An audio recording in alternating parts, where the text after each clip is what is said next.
and welcome back to Hub for Jobs. I'm still your girl Sandra, back with another video on our LinkedIn series. Okay, so in today's video, we're going to be talking about how to connect with professionals on LinkedIn. Now, you need to grow your LinkedIn network. For you to start doing that, you can start by adding people that you already know. Now, you can add your professors, lecturers, classmates, and colleagues. Now, if you clicked on the connect button on LinkedIn, LinkedIn will go ahead to send them the following message. I'd like to add you to my professional network on LinkedIn. This message could work with people that you already know, but it is unlikely to work with strangers unless they have a reason to connect with you. So I recommend that you use the 300 characters that LinkedIn provides to customize your invitation. Very important. So just imagine that someone who you do not know or have never spoken to before just reaches you on social media or sends you, let's say, an email just saying they want to connect with you. No introductions, nothing. You'd probably, most probably, ignore that message. It's the same thing. Remember, LinkedIn is a social media platform. All right, so the first thing you need to do if you're connecting with someone you know personally is use this space as an opportunity to strengthen your relationship. Secondly, if you're connecting with someone you recently met or connected with at a conference, if you've had any connections with them prior to now, use this space to remind them of how or where you met. Now, the third thing is if you're connecting with someone you don't know at all, you need to give them a reason to accept your request. You have to do your homework. Go to their profiles, read thoroughly, then pick something you can connect with and highlight it in your personalized message. Remember the following when connecting with people on LinkedIn. All right, guys, so you need to remember that not everyone is interested in networking. So you should not send any random connection request with no customized messages and expect people to connect with you. It doesn't work that way. I mean, put yourself in their shoes, right? Yeah, your LinkedIn profile is your personal brand. You have to make sure that your profile is complete and the information on it is accurate. People dislike anything that looks like a spam or advertising. They would definitely disregard your message if they don't know you or think your connection request is solely for advertising purposes. You don't want to come out as salesy, even if you're doing it for, networking for business purposes. You don't want to bring that as the first reason.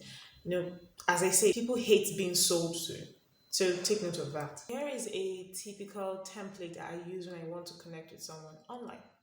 I go ahead to say hi and then I put in their name. So let's say I'm trying to connect with Precious.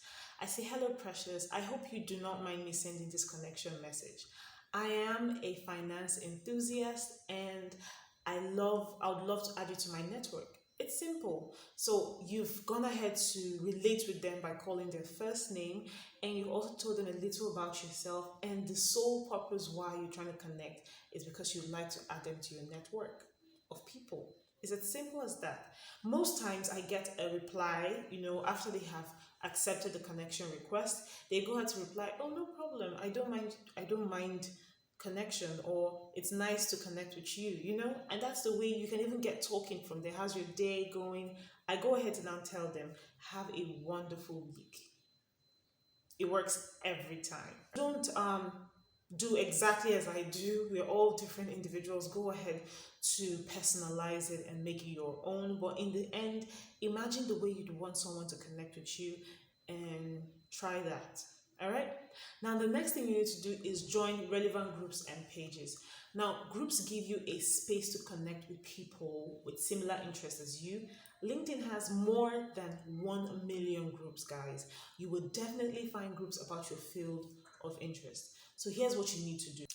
Okay, the first thing you need to do is join at least 3 different groups and then engage in conversations and get to know different people. Next, add to your network people that you engage with in the group conversation. These people are no longer strangers. They know you now.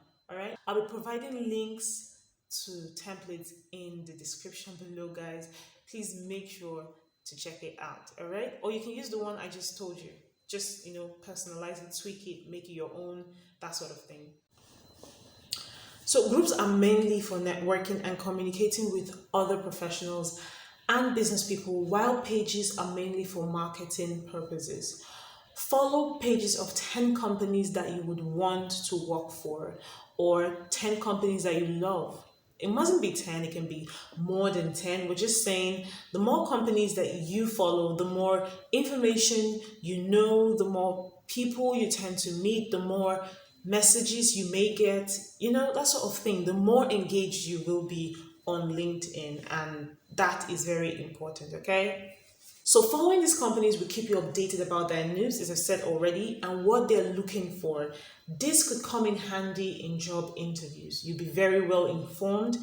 And this is one of the important points I mentioned in the video when I talked about your CV.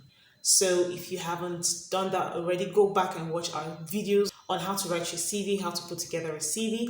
We're going to be coming up with the interview playlists and how to answer questions in interview, how to attempt behavioral questions and all that sort of thing. So guys, you don't want to miss that.